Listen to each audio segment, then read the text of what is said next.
1 million cups, as always, the mission of 1 million cups is to lower the barrier of education, resources, and connections for all types of new, seasoned, and inspiring entrepreneurs. Presentations, not pitches, authentic connections, not networking, and radically, intensively inclusive, run for the community, by the community. Here are amazing sponsors that help make 1 million cups you see sitting here today possible. And we thank Waffle House every day for the free coffee.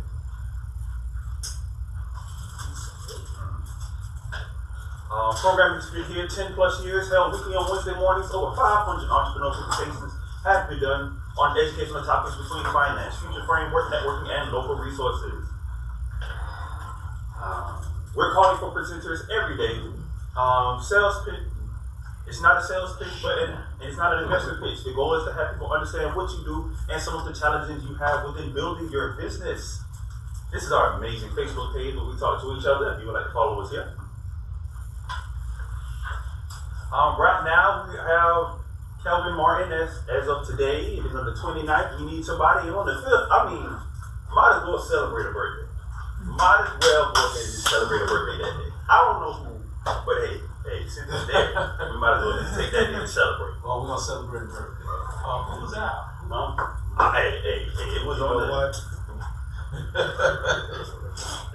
We'll celebrate your birthday. We'll celebrate your birthday. Okay. Since it's there on the Since it's there. I think Lloyd may take the 29th. I'm gonna talk to him today. We'll get that, and then we have some first timers in the room. I can try to convince maybe one day when they're off to present. Yeah. Awesome. Please silence your phones in respect for our presenter today.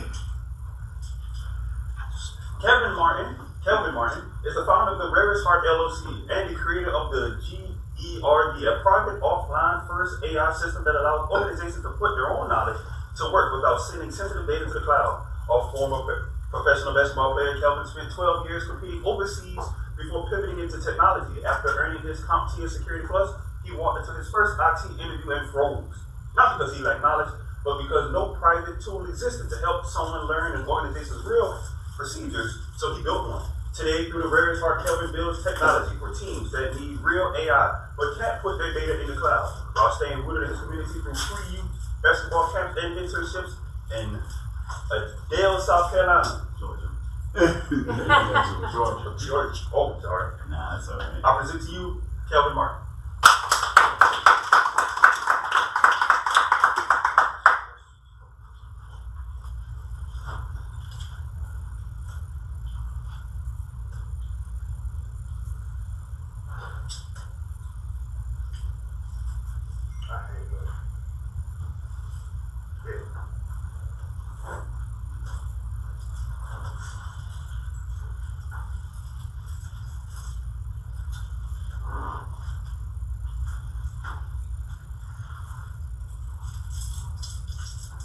Thank you. Good morning. Good morning. So my name is Kelvin Martin. I'm the founder and CEO of the Rarest Heart. We're an AI product company. Our mission is one mission only. We build technology to close the gap and not widen them. So as we know, life is about experiences. Good or bad, they teach us something. They shape us, they mold us. And for me, my experience started in Panama City, Panama, and ended in the job interview questions that left me froze. I was stuck. So, now, I wouldn't say that when it comes down to my experiences, that I didn't have all the mentorship, that didn't have all the guidance to guide me, to help me perform through my experiences. But through this, that job interview question that I froze on is the reason why my company exists today. So, my mom is from Panama. My dad served in the military. And for then, my mom was pregnant and we went to Germany, and that's where I was born, on a military base in Germany. So, as you know, as a military brat, different cities, different schools, over and over again. So, what that lead to me? In a situation where I have to go into a room, like this one, I don't know nobody, and I have to adapt. This has been my life. So this is something that is a skill that I took upon myself to actually utilize as I grow into my life. So now, we end up settling in a small city, Georgia, not South Carolina, with Adel, Georgia, about 5,000 people. Football country. Like, so if you know you from small cities that are focused on football. But in this situation, it was more so focused on football or military. Those are the two paths you have. So for me, I'm kind of a black sheep guy. I don't like to follow the crowd. I kind of like to do my own thing and kind of stay away from the trends. So I pursued basketball. Therefore, I earned a scholarship at Charles Southern University, and that's not normal for where I'm from. So with that being said, I go on my college recruiting visit. The advisor is telling me, hey, she showed me the campus, and she asked me a question that I haven't heard before. And that question was, what you want to major in? No guidance, no mentor. So this is the first time I'm hearing about a major about in college. In that situation, I said computer science because I love technology. This is something I want to do. And she told me, I don't think you can study computer science and play basketball at the same time. So I let it go. I didn't think too much on it. And I wouldn't say the technology door was closed because of my ability. I would say it closed because no one was there to hold it open for me. So now, as we move forward, I'm a senior. My coach stops me. He said, hey, have you thought about playing professional overseas? I said, I never thought about it. I didn't know it was a possibility. So therefore, when he said that, I was like, okay, let's go for it. My mind is set on it. Let's do it. So for 12 years, I played basketball overseas. I played in Japan, I played in Germany, I played in Italy, I played in the Netherlands. I played all across the world. And as the same as my life goes, a different system, a different country. I don't know the language. I don't know nobody there, but I have to adapt. And with that being said, I had to perform too. Because if I don't perform, I'm not playing 12 years of basketball. So, as we know when it comes to professional athletes, most of our careers end suddenly. Kind of unexpected, we don't know. And that's how mine's been. Now my back is against the wall. I don't know what I'm going to do. At the time I'm working at FedEx and I'm working at the Boys and Girls Club as a campus director. And I have a conversation with my wife. I said, hey, I'm about to start working at FedEx. I'm going all in on tech. I'm about to focus, I'm about to study for my Security Plus exam. I'm about to start applying for jobs. She supported me fully. Thank you for her.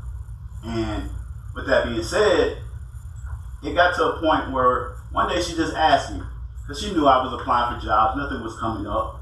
And she just asked me, she said, hey, when you think about taking that exam?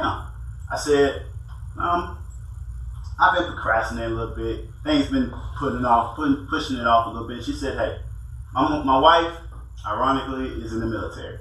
And she's a company commander in Fort Jackson.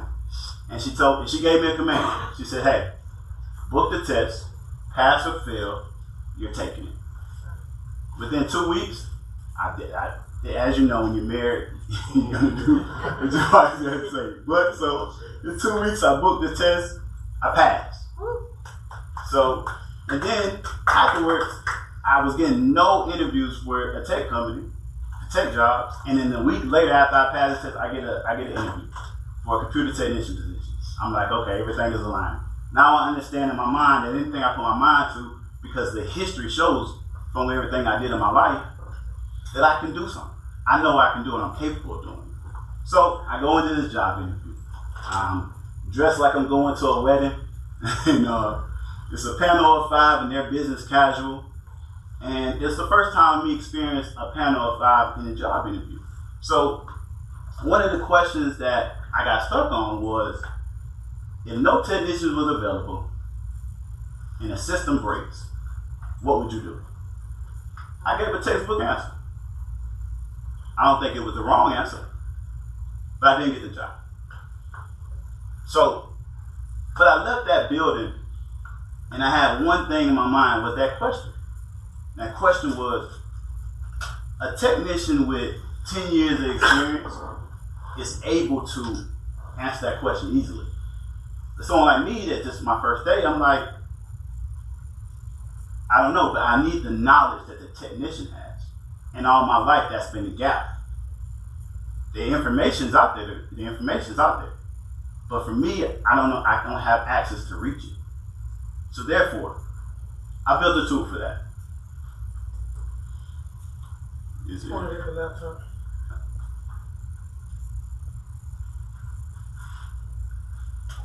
It just need to go to the next slide.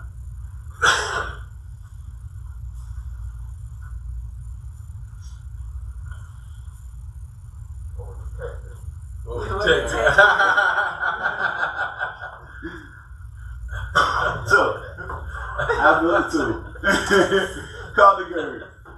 The GERD is a local AI that's built 100% on your hardware. No cloud, no subscriptions, no data leaving your machine. So, when you think about this is about, it combines shareable knowledge-based files. It has incident logging. It has compliance reporting, and it has a live network monitoring. Also with built-in training modules. So for someone like me that's coming in first day, I can ask the GERD a question in plain English, and it's going to feed back that answer based on the procedures and the past fixes that has been logged in. And every time someone logs in an issue or they resolve something, the answer gets better every time. It's going to constantly grow. So I know what you're thinking. What about cloud? So when you think about cloud AI, cloud promise you that they're not going to train your data on the models on their models. But how can we assure that? We can't trust that. It's just something that we agree on. But when you think about the GERD is protecting your data, and it's not going to leak because the connection doesn't exist. It's 100% offline. So I had this in mind for the organizations and the companies that have to stay in compliance or with HIPAA, and when it comes down to government contract, when it comes down to sensitive information. So that's, the healthcare sector, legal firms, research institutions, MSPs, and small IT teams for most part anyway. So I walked into many rooms and I didn't have a map. But the rarest heart is built so the next person can have one. Thank you for your time.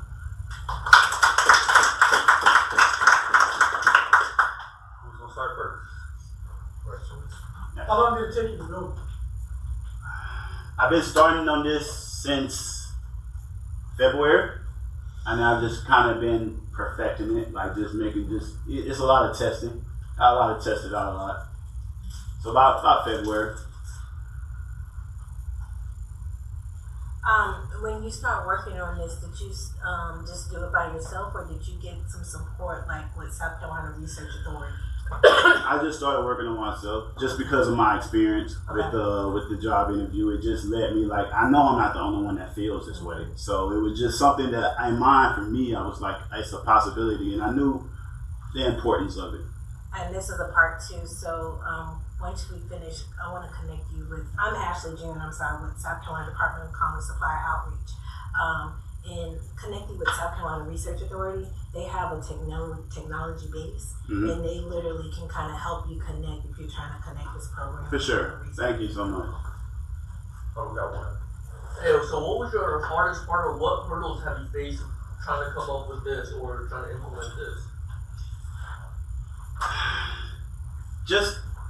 So it's mainly the knowledge-based files, and mainly I think the AI part of it is understandable.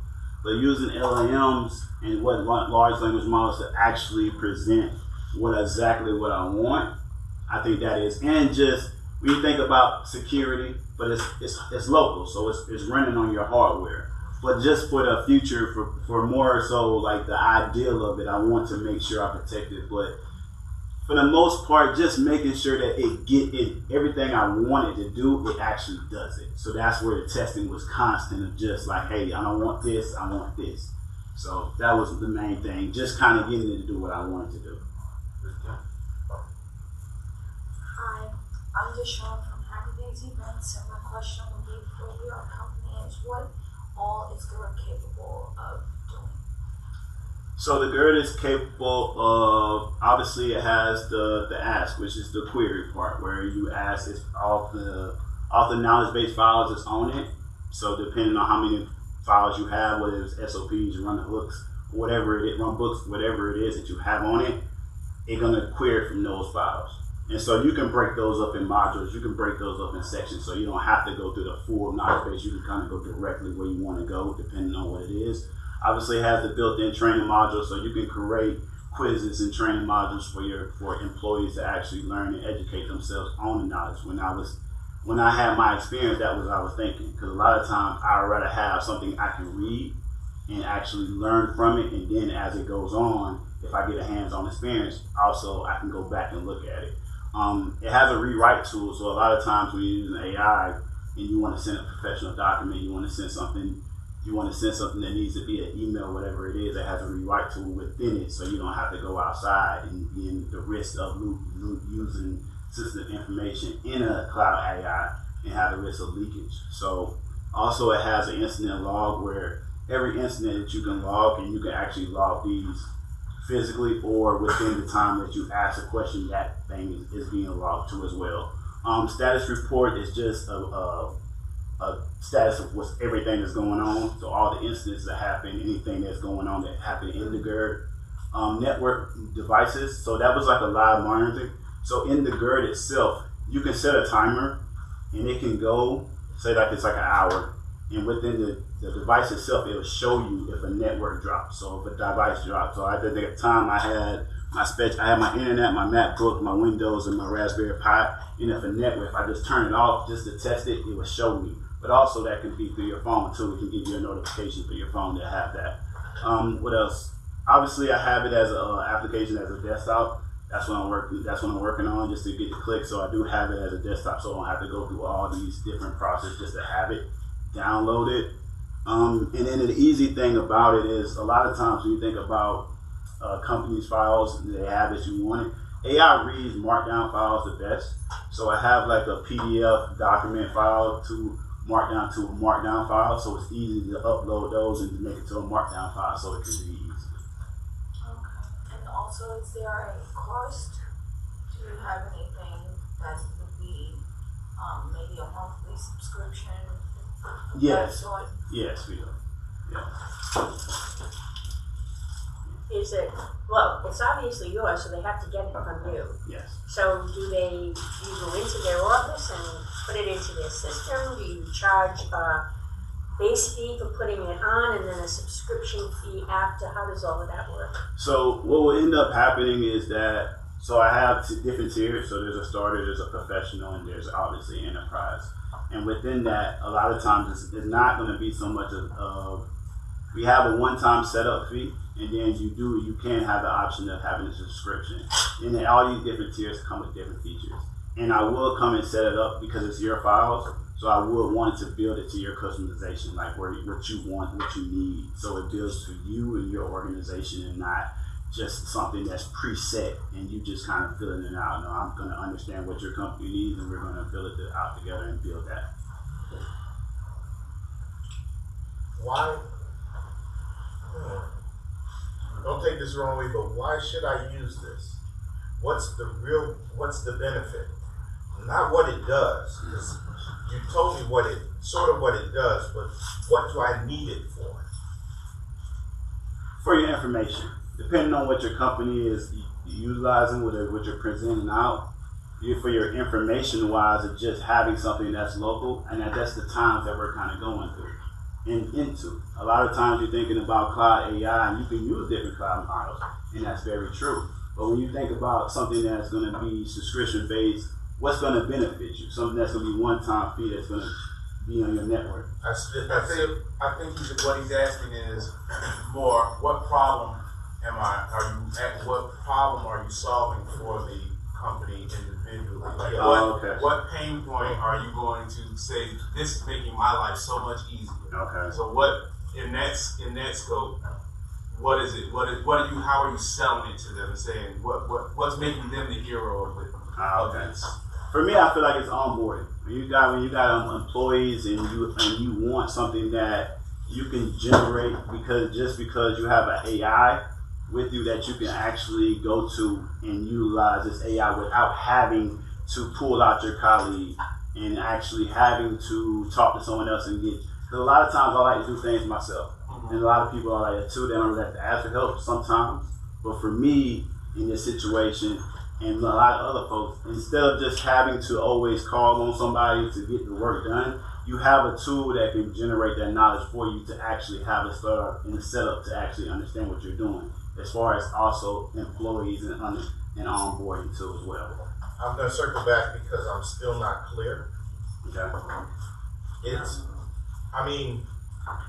We pushing out of love because here's the thing. No, I appreciate it. These are the questions I need though. It's so much AI talk. Yeah. But we need to know specifically. So, for instance, if I told you I had a solution, I'm a filmmaker. What does this do for me, pain point wise? What can I do that makes my job, my business easier? So, if you said onboarding, what part of that onboarding is the actual problem, which is like I don't want to sit or they don't want to ask, right? So they have access to information. How are you bridging the gap between those things, solving that pain point in a way that makes them look good for their boss for bringing you into this situation? Look, we're going to save time, we're going to save money, this is going to do X, Y, and Z.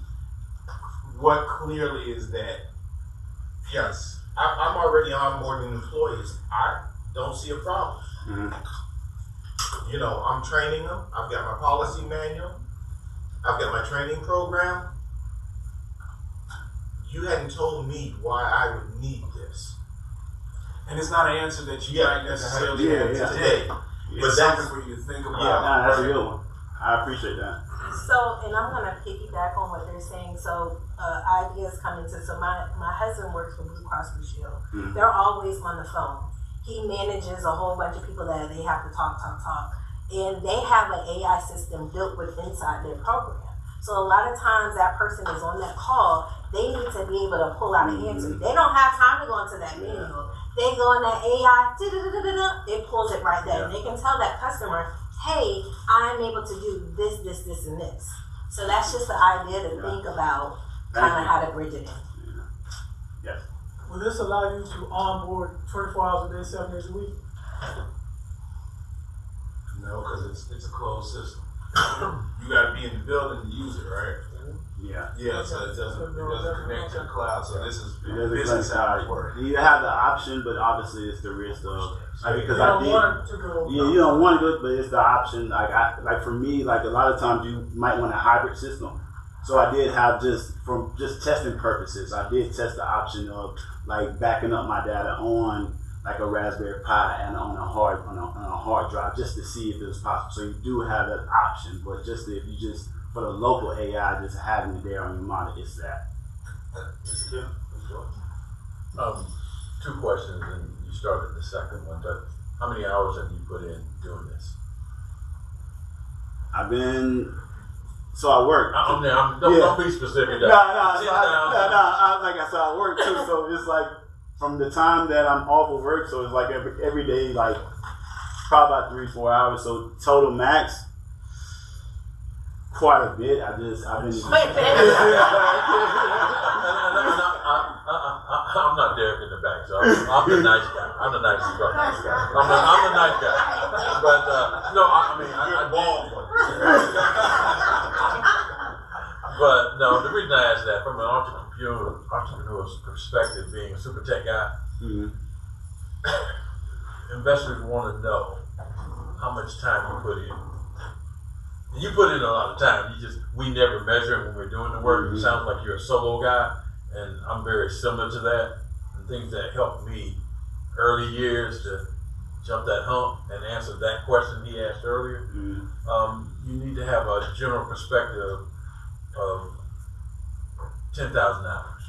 You think it wasn't done, but when you've been doing this for 5 years, you didn't count when you were playing basketball. When you were writing it down, thinking about it. All that time goes in. Yeah. And when I say 10,000 hours, you're like, ooh, but it's doable. That's a small amount of time. Yeah. I work FedEx, corporate, the IT. I did that first AI back in the day when I was, the young whippersnapper like Al back there. But and her point was on point 1,000%. I worked for the tech desk, network control for the corporate globally, answering questions 24/7, 365, and we worked with just one tool was paradigm modems. That's what I started doing this with Nextpert way back in the day.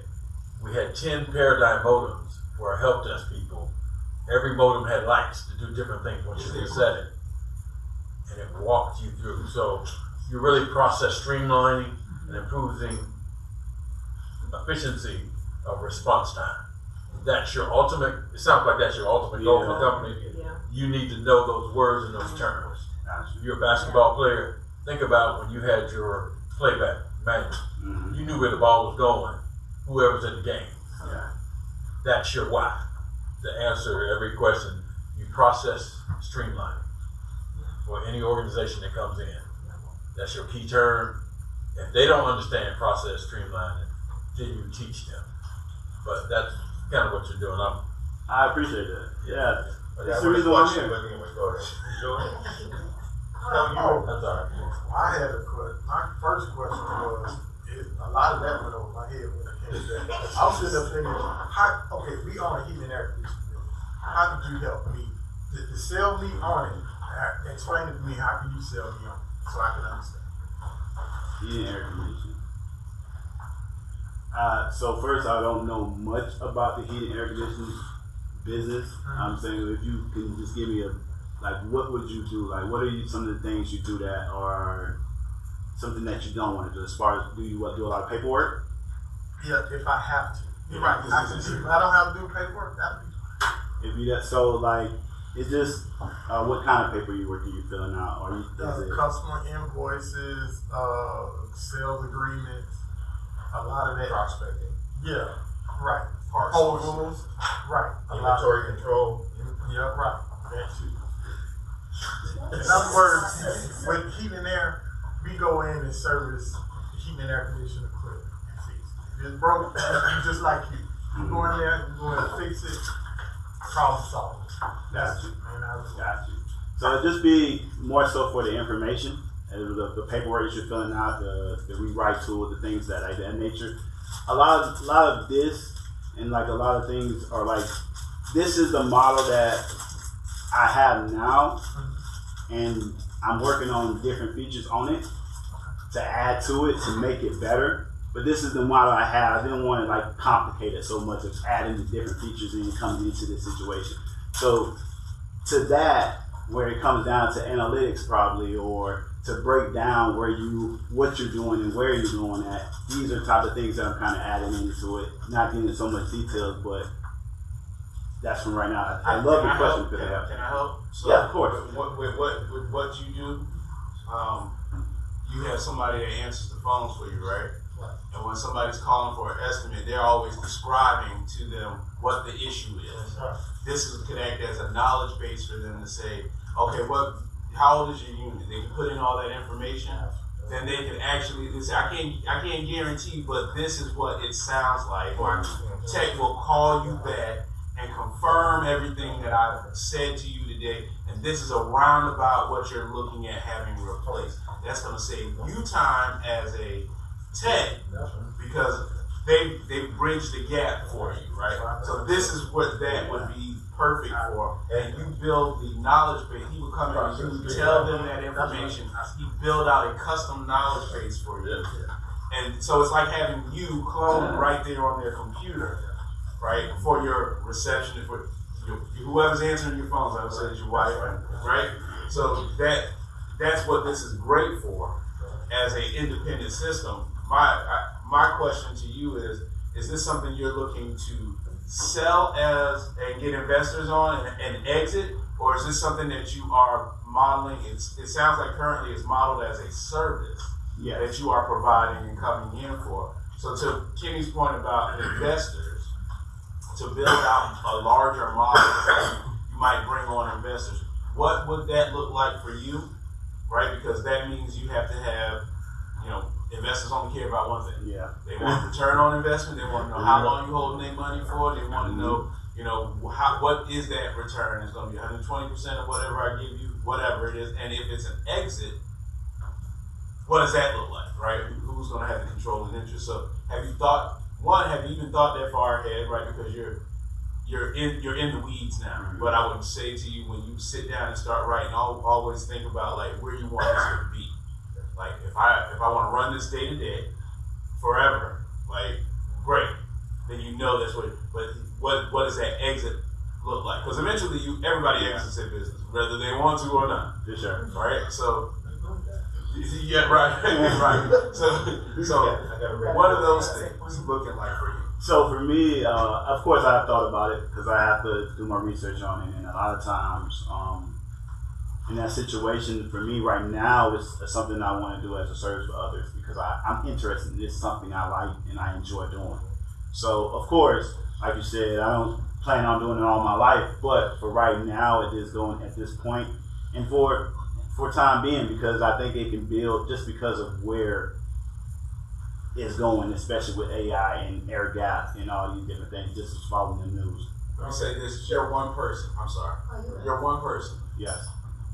10 people in here want to hire you today, but you're one person. Mm-hmm. You see the bottleneck there? So what are you, just something for you to think about. As you grow, as you start doing things, you need to transfer the knowledge base that you have to someone else that can actually help you expand so you can be in more than one place at a time. Because you're going to be limited by the amount of money that you can make because you're one person.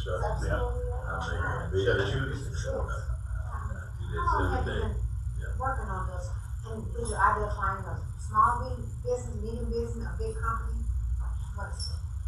So I've been working on this since February, and it is for like small businesses. It is for small government contract and the MSP. So it's more so because the cloud AIs, once you follow the news, there are companies that are trying to do this, but they're doing it at such a high scale. So for me, it's thinking about the small to mid-size who may not want to pay that price or constantly paying because they're paying per seat. But for me, it's going to be a one-time fee or just a subscription that's going to be for all the users that's within that. Yes. Let him go. Gentleman up front. What kind of research did you do before you came out with this as far as your idea and comparing it against other ideas that are out there? And I'm the least tech savvy person you ever want to meet in your life. One of the things that I learned though is that once something's been developed, it's obsolete. It's like your cell phone. If I could right now, I'd throw my cell phone in the lake. I'd never answer it. It's just my personal opinion, but what type of research did you do in order to come up with this idea? So, in the midst of it, at first I kind of just started posting about it a little bit on my social media, on my LinkedIn page, and I ended up meeting somebody. I ended up getting connected, but the research that I did was I just explained how I was feeling in that moment and just feeling like, was it any other situation where this was a case or this was a possibility? A lot of times when you think, I was thinking about AI as itself, so I was researching within AI, of course, but also in different avenues, especially with people that are in tech that I kind of knew a little bit.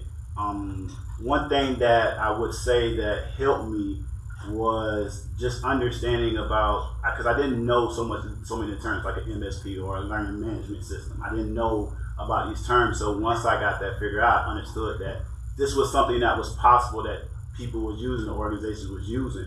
So therefore it gave me deeper research and kind of asking somebody that spent 10 years in cybersecurity just what he thought about it. And I did end up having a great conversation with, his name is Dr. Joseph Fergus. He's a CEO at Comtech. And I just kind of would just giving him my ideas of whatever it was. And he kind of expanded, broadened my mind on, it was just this version. But once I had that conversation with him, it made me expand it more like, okay, there's way more possibilities in this. So you got to do your more research on it, because just doing this and what you're trying to do as far as the research and just my personal experience, there's more things that people need that they can see that you can utilize this product in different facets of technology or just in their business or organization. So you can help in different ways. You just gotta find that what that is exactly and perfect it. I got two questions actually. First question is a statement that I make is I had the opportunity to work with several nonprofit organizations, right? And there's a common pain right now, and that's what you need to focus on, is what pain are you relieving for your customers. There's a common pain that eleemosynary feelings of I want to give money to this organization because it just makes me feel good is going away because money's tight, right? So they're turning to grant writing. And the common question I get from these nonprofits that I work with, do I know a grant writer? I know a lot of grant writers, but you can't afford them, okay? They're $250 an hour, right? And they don't take a percentage anymore. I won't get my money up front because it is a low potential opportunity to get a grant. So in order to offset that, you got to write a lot of grants. You got to keep the grant pipe full. Tell me how this could help that pain that a local nonprofit's got about grant writing, because it is a wide open market. I'm not aware of anybody. I don't know whether this is a good statement. I'm not aware of anybody, any nonprofit using AI to write grants. I'm not aware of that.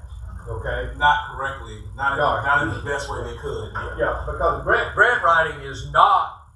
It's a specific science. But once you write one grant, you just have to wordsmith the next one, okay, and put the right words in it. This is where I say AI comes in and help me find the right words, okay? Right. Once you put one together, there you go. You've got the framework to sell. I'll give you access to this, and every time you use it, I'm keeping track of how you use it. I'm going to bill you for $50 every time you write one. You got 10 nonprofits using your work, writing 2 grants a week. That's 20 grants a week at $50 a pop. That's $1,000 a week of revenue coming in. So I'm thinking there is an unattended market out there that's got. I mean, every time you turn around, somebody's asking for money from a nonprofit, right? But that pipe's drying up. Show me how to use this, and show me how to. I can sit you in front of several nonprofits. If you can present a package that says I can make your grant writing a specific science and help you find the content that you need, you give me the specifics, and I'll give you the grant itself. So that's it's not so much a question as much as is that's an unattended market, and it's wide open. Secondly, second question is, whose career comes first? Yours or your wife? She said she's a commander at Fort Jackson. She's gonna move her somewhere else.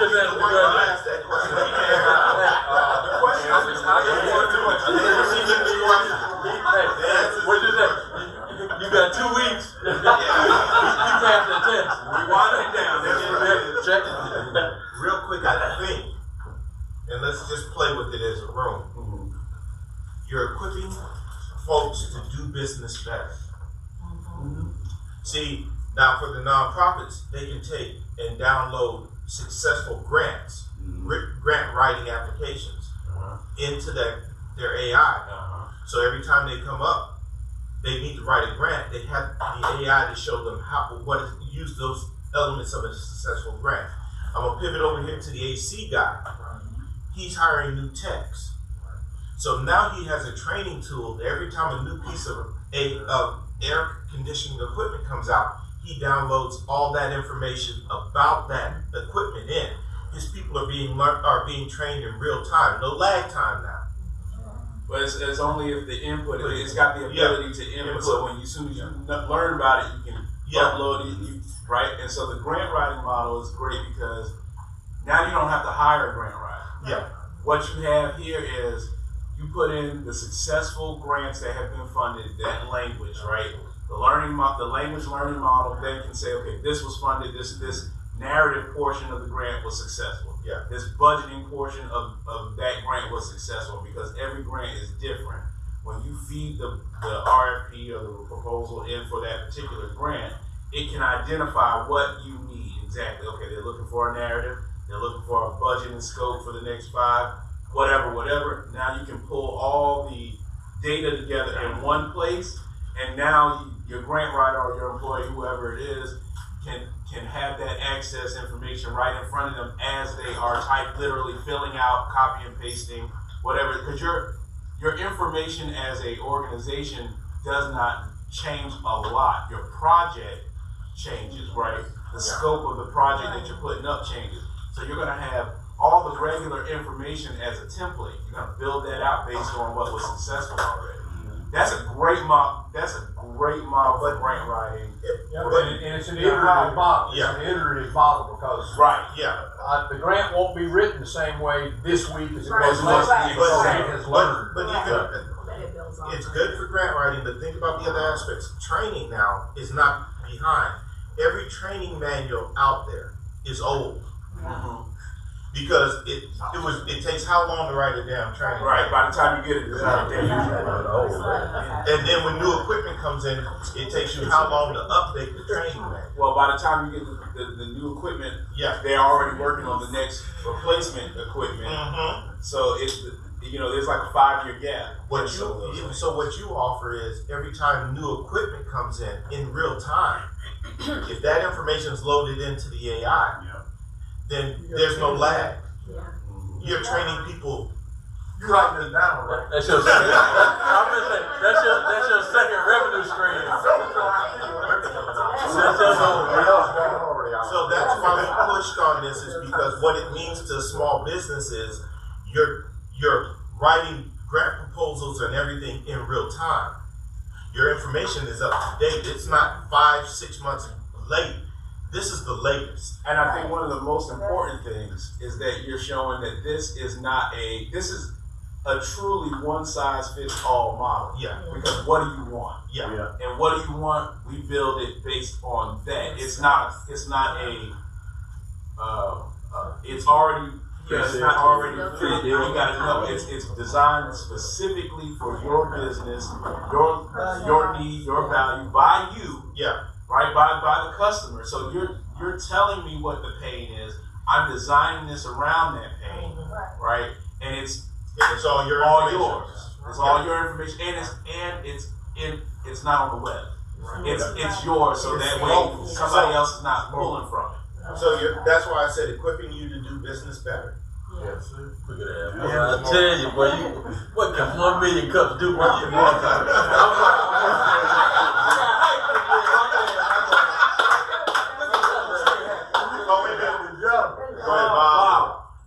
I got a non-technical question for you. All right. Your experiences as a professional athlete, did that help you transition to this, whether it's from the discipline, the networks you built with other people, did it help you? And if so, how? And the second question I have is, what position did you play? So I answered the first one. I probably played every position on the court, just depending on where I was at. Seriously, but I'm naturally a small forward. I'm here today because of my experiences. Doing the research, as you said, brought me to 1 million cups. It was the reason I was like, hey, I need to find and meet people that can help me understand what I'm trying to build. And it suggested me to come to 1 million cups. And that's why I'm here. So did you mean, like you mentioned, you had a meeting with at least one major CEO or something like that? Were you able to leverage your experiences as a professional athlete to meeting with him or anything like that somehow? So that took some time, and that was one of those. And when I say I met, I probably had a phone call probably about 2 weeks ago. But I've been trying to meet with him probably since about March.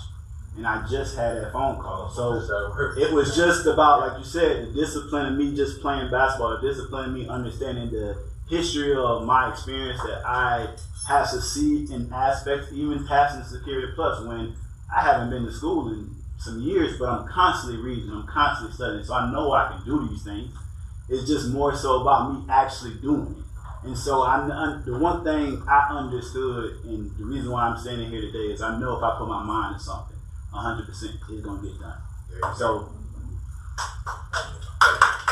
Last question. What can one mean? Columbia, go ahead. Quick question. So, ripping on networks, having uptime and downtime. You're a one-man show. You're coming in to be, and you're going to be maintaining the system for me. You're one man. What happens if you're down? So, like they said before, like it's some people that I know that are capable of actually, and probably more smarter than me when it comes down to this stuff. But those are the type of people that I kind of want to surround myself with and try to get to building up with partners. So there's a couple of people I'm talking to that I want to have partners with. But like you said, that's something that I'm definitely trying to resolve and trying to build up people that I know that have the same passion and drive with me.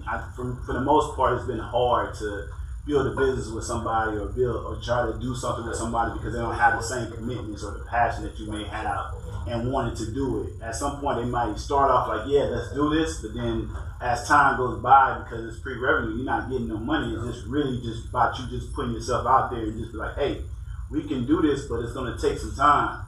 A lot of people don't want to do that. So, of course, that's something I'm definitely aiming for. Well, yes, go as far as you can go by yourself. Think about, again, I said it earlier, think about what you're going to do if somebody is down, because you're bottlenecked there. But at the same time, you want to get it running before you start onboarding. Yeah. Right? But you want to know that you want to onboard people. Is what I was getting at. We are out of time. Who's got the last question? Okay. What can 1 Million Cups Columbia do for you?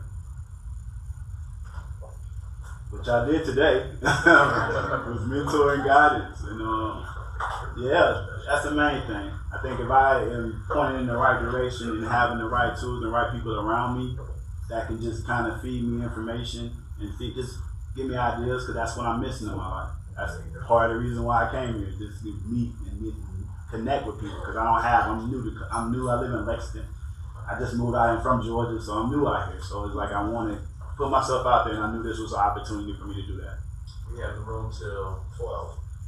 Okay, so I'll let Al wrap it up, but we have the room till 12 if you want to hang around and talk. Sorry, I'm doing a good job.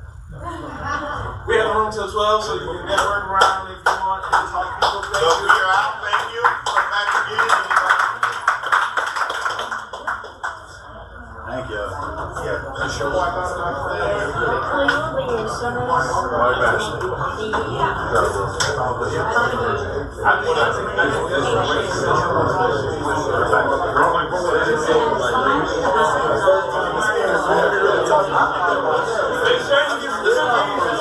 Oh, I'm sorry. You know we have.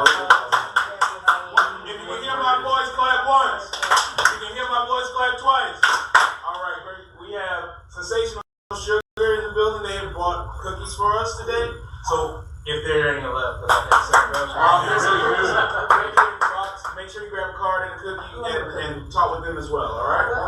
Okay.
No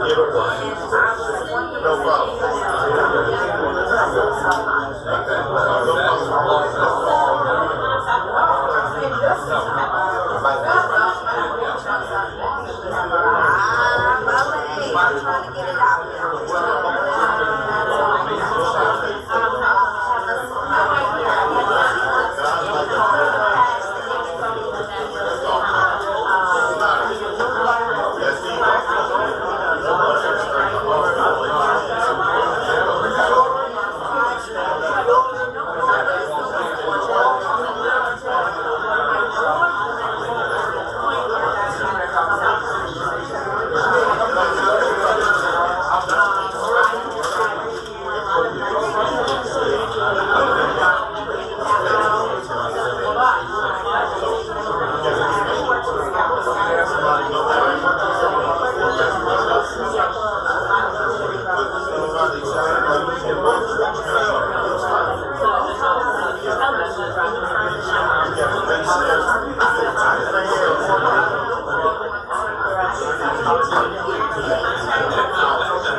Wow.